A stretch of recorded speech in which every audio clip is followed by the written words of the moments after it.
You know, I love them both, and I don't like it when mom and dad are fighting. See, this is why you got to be responsible when you fighting in front of the kids. You know what I mean? That can be very traumatizing to them.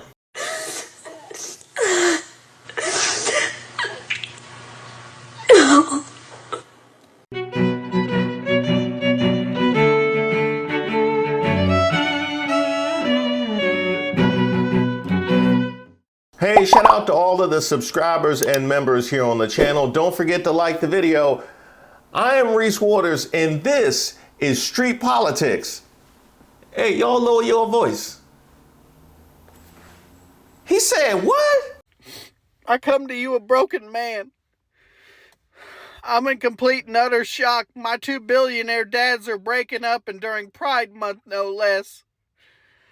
And breakups are always messy because Daddy Elon said Daddy Trump is on the Epstein list, and now I don't know who to trust. Oh.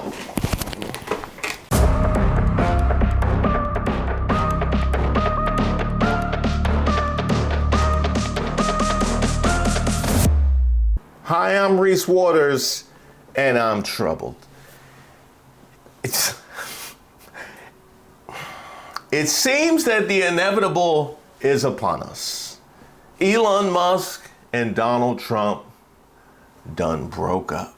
Says Elon Musk, without me, Trump would have lost the election. Dems would control the House and the Republicans would be 51-49 in the Senate. Now, Elon Musk, are you trying to claim credit for the man being elected who you claim is incompetent and running the country into the ground? How is that a flex? So we should blame you for all of this? Is that what you saying? You out here sounding like that girl on Maury. He ain't no good, Maury. He don't got no job. He don't stay faithful. He don't help around the house. He is nothing but a sorry man. And how long y'all been together? 15 years this August. That's what you sound like, Elon. Then he gives us with such ingratitude. Now, Trump is not somebody I would expect to show gratitude, being as how that is a human emotion. But at the same time, Elon, last time you saw Trump, you was out here with the bubbles nods. Like, this was you last time we saw Trump, and he put a smiley face on that thing. You should feel some gratitude they didn't call your PO after that happened. I mean, the fact that they didn't test you immediately after you left the Oval Office, I feel like is some ingratitude on your part, if we're being honest. And yes, you are correct. This was the first major breakup during Pride Month. You had me at tax cut. Fight back, Trump! We've done a great job. Elon knew that. Elon endorsed me very strongly. He actually went up and campaigned for me. I think I would have won. Susie would say I would have won Pennsylvania easily anyway. Susie would tell you anything. Susie the one that tell you that them suits fit. Okay, so let's not go what Susie would tell me. Even if the governor ran, the real governor, not the governor from Minnesota, he's a sick puppy, that guy. That poor guy, I feel sorry for him. But they made a bad choice with him. But if you pick Shapiro or anybody else, I spoke to him recently about his house being set on fire, which was terrible. But if they picked him, I would have won Pennsylvania. I won it by a lot. But I'm very disappointed because Elon knew the inner workings of this bill better than almost anybody sitting here, better than you people. He knew everything about it. He had no problem with it. All of a sudden he had a problem. And he only developed the problem when he found out that we're going to have to cut the EV mandate, because that's billions and billions of dollars. And it really is unfair. We want to have cars of all types. Electric, we want to have electric, but we want to have a gasoline, combustion. We want to have different. We want to have hybrids. We want to have we want to be able to sell everything. Wait a minute, Trump. Ain't this you? I love Tesla. Which one did you buy? Yeah. Wait, Mr. President. I thought you were just selling Tesla. So what you telling me is that the White House Auto Mall is diversifying their stock? That's a solid business choice. Yeah, if you would have made choices like that, you might not have gone bankrupt that many times. I love Tesla. And when that was cut, and Congress wanted to cut it, he became a little bit different, and I can understand that. But he knew every aspect of this bill. He knew it better than almost anybody, and he never had a problem until right after he left. So if you're following, what Trump is saying is he knew I wasn't no good when we got together. You know what I mean? Elon, he got a good point. You knew he wasn't no good. He wasn't working when y'all got together.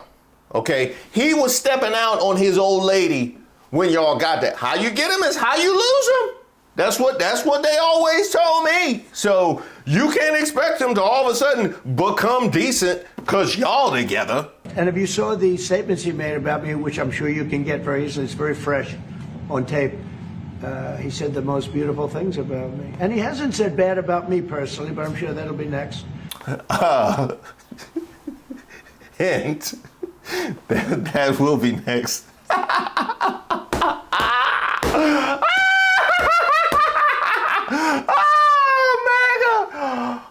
This is delicious. But this is the risk when you have a power-hungry billionaire and you need him for his money, and then your own ego gets in the way, so you cast him out. But he's seen where the bodies are buried, and he's got nothing really to lose, so he's just going to run his mouth. But I'm very disappointed in Elon. I've helped Elon a lot. Mr. President, did he? I just want to clarify. Did he raise any of these concerns with you privately before he raised them publicly? And this is the guy you put in charge of cutting spending. Should people not take him seriously about spending now? Are you saying this is all sour grapes? No, he worked hard and he did a good job. And I'll be honest, I think he misses the place. I think he got out there and all of a sudden he wasn't in this beautiful Oval Office, and he's got nice offices too. But there's something about this one. I was telling the Chancellor, this is where it is. People come in here, even from Germany. They come in and they walk into the Oval Office, and it's just a special place. It's, you know. Yes, that is true. People have enjoyed themselves in the Oval Office all the way from South Africa to Canada. They have come in and embarrassed our entire administration. That one is true. That one is true. World War I, it started and it ended here, and World War II, and so many other things. Everything big comes right from this beautiful space. It's now much more beautiful than it was 6 months ago. A lot of good things are happening in this room, and I'll tell you, he's not the first. People leave my administration, and they love us, and then at some point they miss it so badly, and some of them embrace it, and some of them actually become hostile. I don't know what it is. It's sort of Trump derangement syndrome, I guess they call it. But we have it with others, too. They leave, and they wake up in the morning, and the glamour's gone. The whole world is different, and they become hostile. I don't know what it is. Someday you'll write a book about it, and you'll let us know. Now, that is a city boy if I have ever heard one. No, that ain't true what they said. No, because they just missed that thing. They missed that thing, you know what I mean? Because I put it on them, and then once they don't have it, then they just get crazy, and they will say anything. So that's really what that's about. I mean, even though obviously, you know, people get out of relationships, they don't always say the terrible things that they say about me, but that's just because they just be so in love. You know, that's all that is. And it be all kind of different people, you know. Elon, you gonna take that? Are you really gonna take that? Elon retweets this post. What a waste of time by our president. Rather than making this about Elon, he should simply make clear the conditions under which this bill will reduce the deficit, to how he will create those conditions. He was elected to lead, not fight with citizens. Oh, so he's a citizen now. Gotcha, he's a citizen. That's funny because when Trump attacks regular citizens, you know, the kind that never had access to our private data or anything of that nature, that's always been fine. That's never been a problem when he's attacked other regular citizens. Not even on X, not even to Elon Musk. Now all of a sudden it's an issue because he's attacking a citizen. I got it. Now, he wasn't done by the way. If you thought he was done, he was not. Yeah, True Social was hot. One of the things they tell you when you just got out of a breakup is to just leave your phone, like turn your phone off, because you don't want to post something that you might regret. But that's if you are in the relationship. If you are a bystander, what you want to do is give people direct access so they can post things like this. Elon was wearing thin. I asked him to leave. I took away his EV mandate that forced everyone to buy electric cars that nobody else wanted, that he knew for months I was going to do, and he just went crazy.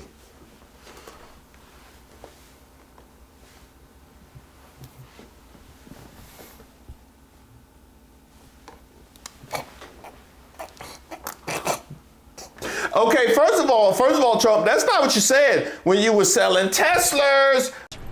I love Tesla. On the White House Auto Mall. That's not what you said. So, hey, yeah, you need to own that. You need to own that. Then when Laura Loomer and them were saying that nobody could stand Elon and he had worn out his welcome at Mar-a-Lago, which appeared to be the case when y'all had to take him in for refuge during Thanksgiving, when I think something like 12% of U.S. households has one of his children in it. The fact that he had to be there for Thanksgiving, I think, related credence to the fact that maybe he was wearing himself thin. When Laura Loomer said that, y'all disputed that was the case, only to now confirm that was the case. And we know you talked to Laura Loomer. So, yeah, this is all, Elon, why you mad? What an evil thing to do. What a creep. What a jerk. Like, who derives joy? Why you think you was at the kiddies table? Huh? You thought it was just a coincidence you was with Barron? No, they put you at the kiddies table for a reason. Well, at least he didn't take none of your welfare. The easiest way to save money in our budget, billions and billions of dollars, is to terminate Elon's governmental subsidies and contracts. I was always surprised that Biden didn't do it.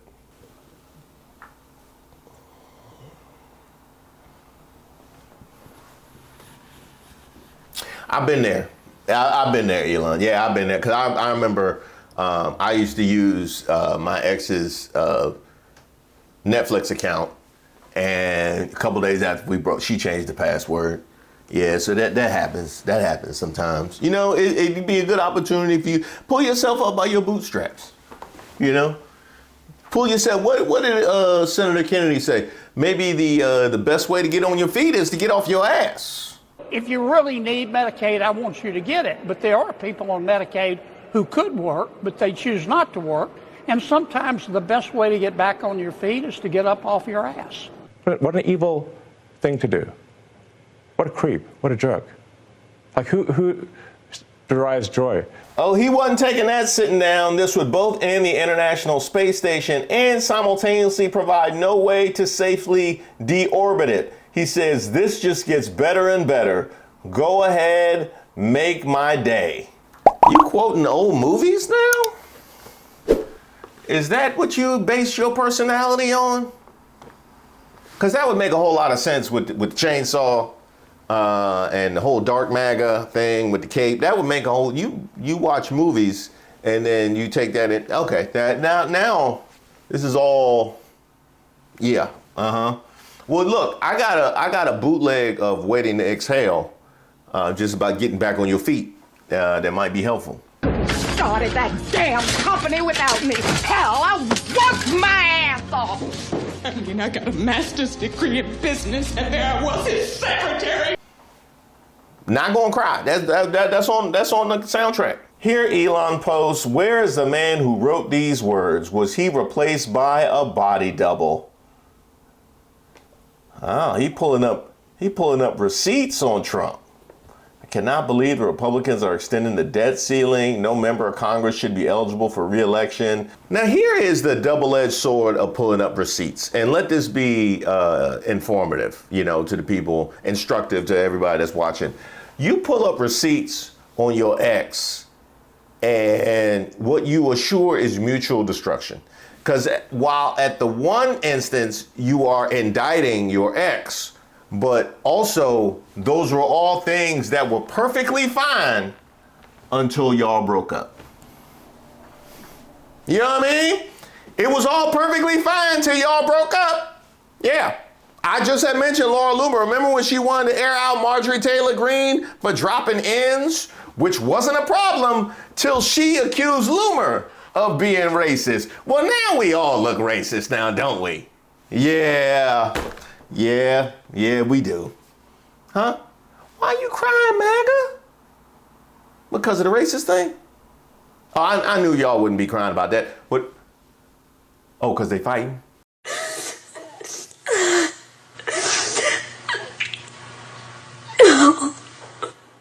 What makes people all over America break down and cry like this?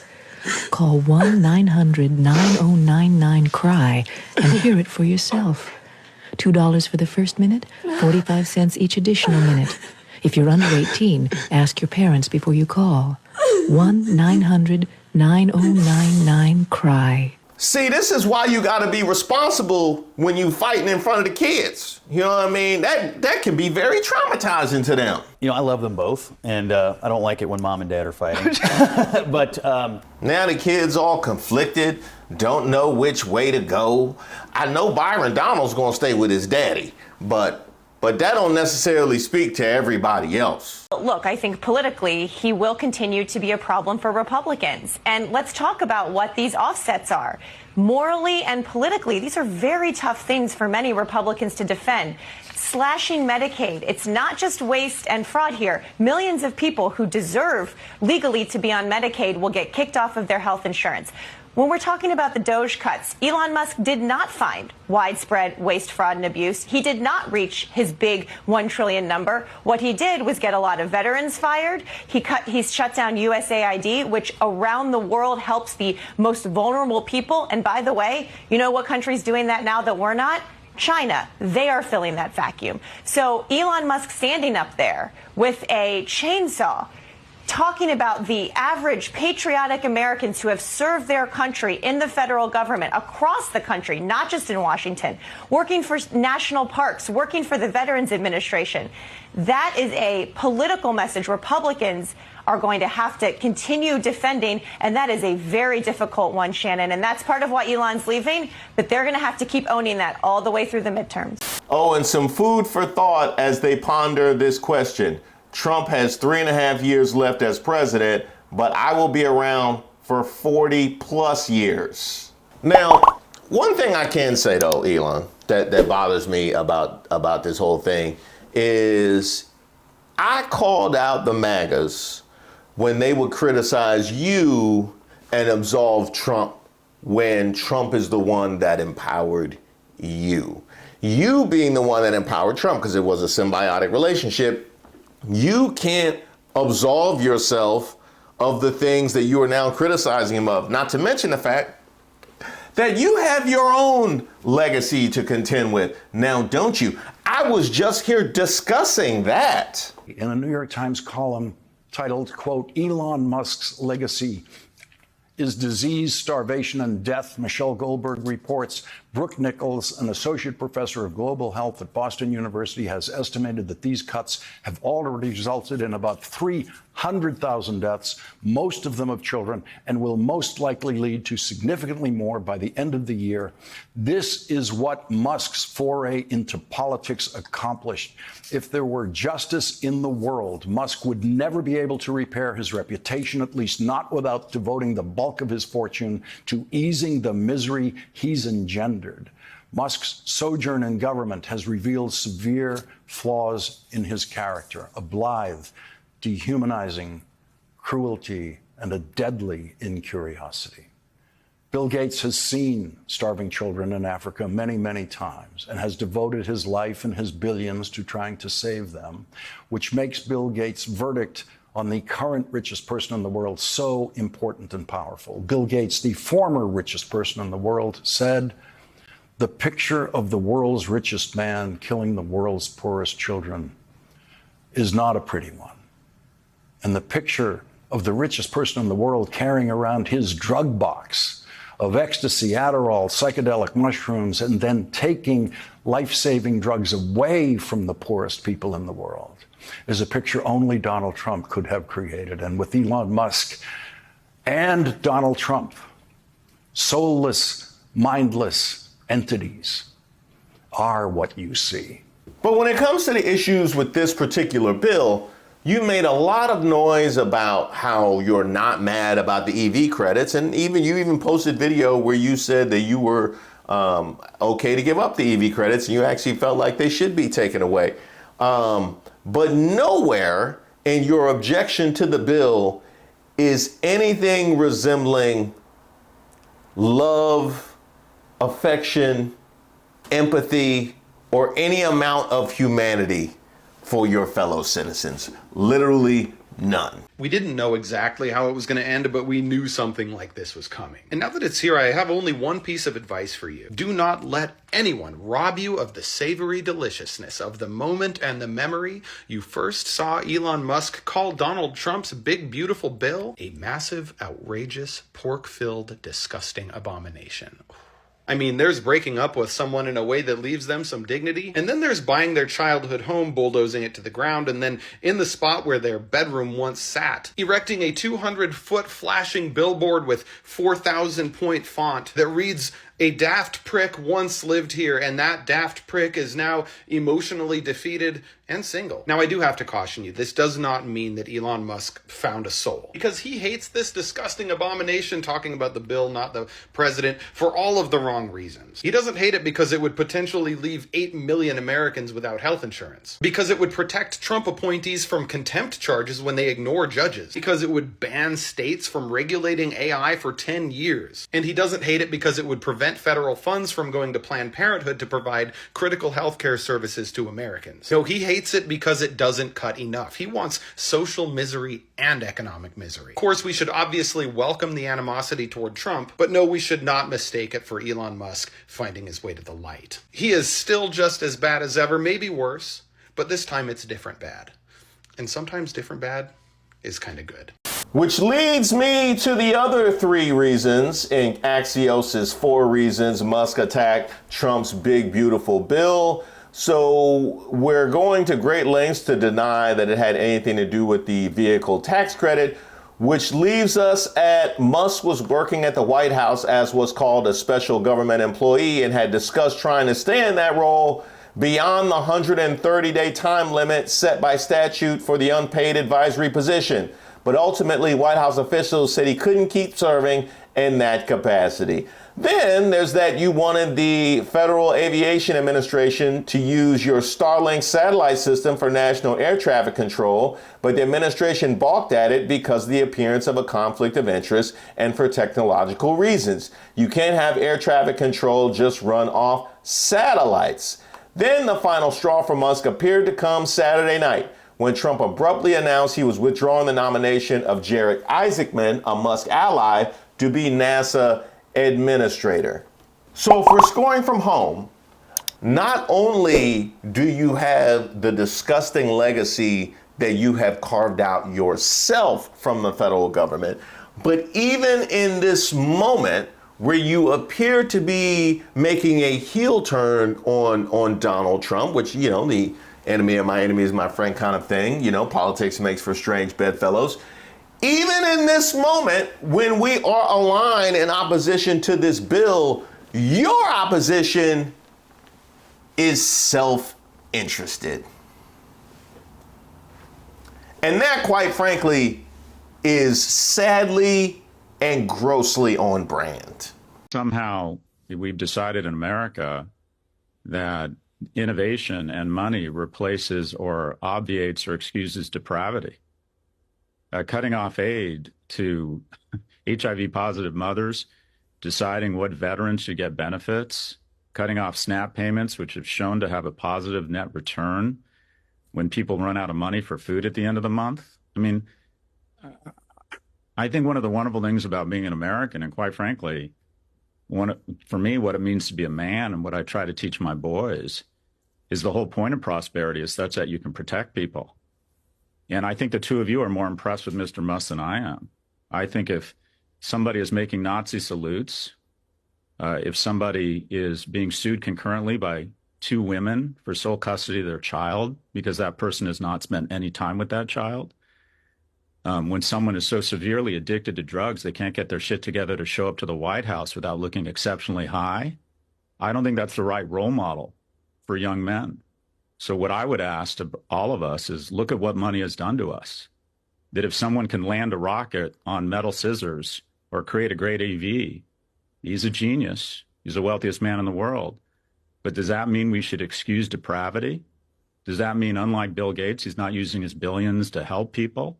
He's not planting trees, the shade of which he won't sit under? I think this is an individual who has literally come off the tracks, who is rabidly addicted to drugs, and is using his immense power to get people elected, and that too many of us excuse what is abhorrent behavior. I think his legacy is not going to be an EV or putting rockets into space. I think it's going to be unnecessary death, disease, and disability of the world's most vulnerable. That is not what it means to be an innovator. It's not what it means to be an American. It's not what it means to be a man. Shout out to Professor G. Scott Galloway for that unbelievable promo on Elon Musk, leaving everybody speechless, and I can't disagree with a single word. Now, we are left in a moment where, you know, there's two sides of every story. There's his side, and there's the truth. But the good thing is that everything that's been said is relatively... Say what now? Time to drop the really big bomb.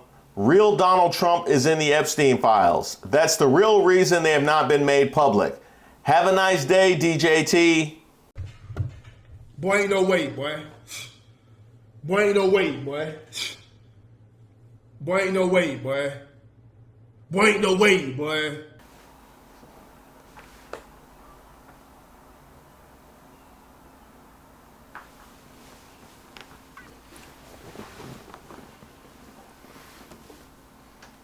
This thing got good. Yeah, this thing got good. Hey, send a video of this. Send this to Zeus. Yeah, because this would be a good reality show for them. The Tubi got reality shows. This would be good. Zeus, Tubi. Yeah, they need to be. This needs to be aired out. You know, to the world. Let's make sure they get on top of this. Yeah, this is that kind of ratchetry that they accuse us of. This extra spicy. Are we gonna do it? I never thought that love would eat my face. No, I never thought that love would eat my face. We bonded over bigotry, but they weren't supposed to turn on me. No, I never thought that love would eat my face. Now I never thought. Hey, special shout out to everybody who joined me at our last Members Live. I done lost weeks of my life watching the most ratchet content you can ever imagine. That's just, you know, I feel like it's a palate cleanser for me.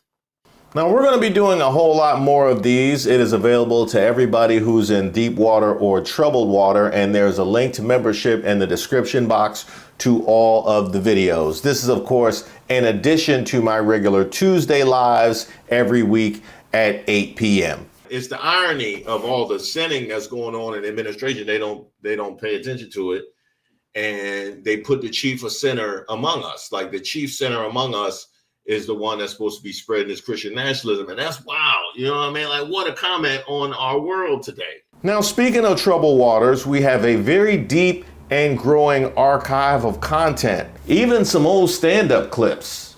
Although I call it stand-up. I don't know if the people that were actually there would call it comedy at all. I am happy to be here on the last weekend.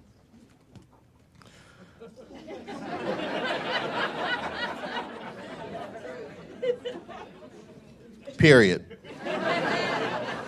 But we haven't actually added to the archive in a couple of months, and we're going to rectify that over the next few weeks, which makes this a perfect time to binge watch old videos if that is your preference, or you can join Troubled Waters and get a look at what the full archive complement actually looks like. And for those of you that are already members, I did post the links to the free trial for Patreon in the community tab, so make sure you check those out as well.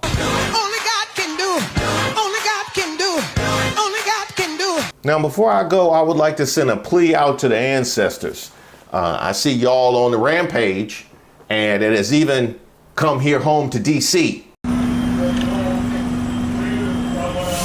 I have no idea who used to own my home. I don't, and I am not responsible. I don't even know them. I got nothing to do with them. So I don't know if you want what you want me to do. You want me to put something on the door or leave a light on upstairs, or just y'all send me a sign. You know what I mean? Just let me know what I need. You want me to put Soul Brother, Black Owned, like tell me something.